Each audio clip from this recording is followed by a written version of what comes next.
Épître de Pierre, chapitre 2. Rejetant donc toute malice et toute ruse, la dissimulation, l'envie et toute médisance, désirez comme des enfants nouveau-nés le lait spirituel et pur, afin que par lui vous croissiez pour le salut.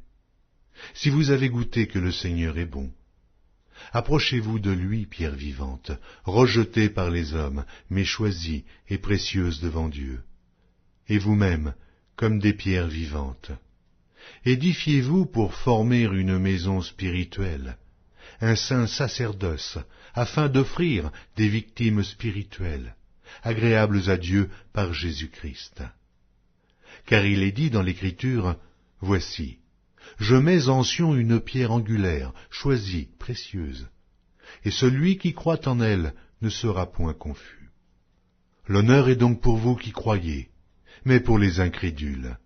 La pierre qu'ont rejetait ceux qui bâtissaient est devenue la principale de l'angle, et une pierre d'achoppement et un rocher de scandale.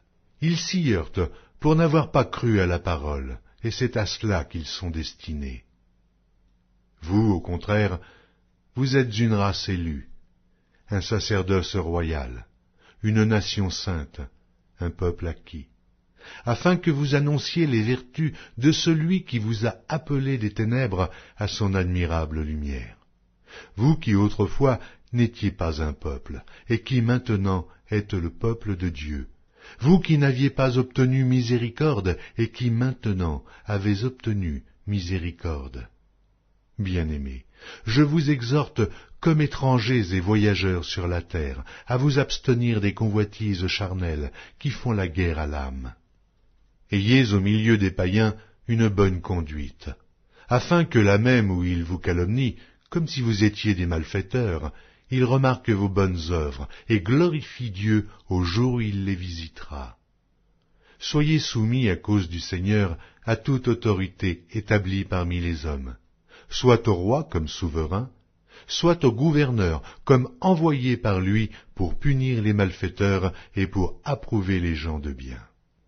Car c'est la volonté de Dieu qu'en pratiquant le bien, vous réduisiez au silence les hommes ignorants et insensés, étant libres, sans faire de la liberté un voile qui couvre la méchanceté, mais agissant comme des serviteurs de Dieu.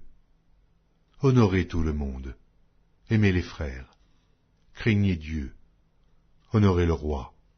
Serviteurs, soyez soumis en toute crainte à vos maîtres, et non seulement à ceux qui sont bons et doux, mais aussi à ceux qui sont d'un caractère difficile. Car c'est une grâce que de supporter des afflictions par motif de conscience envers Dieu, quand on souffre injustement. En effet, quelle gloire y a-t-il à supporter de mauvais traitements pour avoir commis des fautes? Mais si vous supportez la souffrance lorsque vous faites ce qui est bien, c'est une grâce devant Dieu. Et c'est à cela que vous avez été appelés, parce que Christ aussi a souffert pour vous, en laissant un exemple, afin que vous suiviez ses traces. Lui qui n'a point commis de péché, et dans la bouche duquel il ne s'est point trouvé de fraude. Lui qui injuriait ne rendait point d'injure, maltraité ne faisait point de menaces, mais s'en remettait à celui qui juge justement.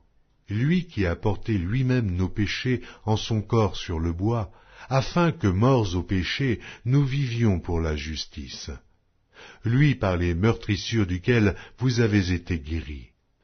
Car vous étiez comme des brebis errantes, mais maintenant, vous êtes retournés vers le pasteur et le gardien de vos âmes.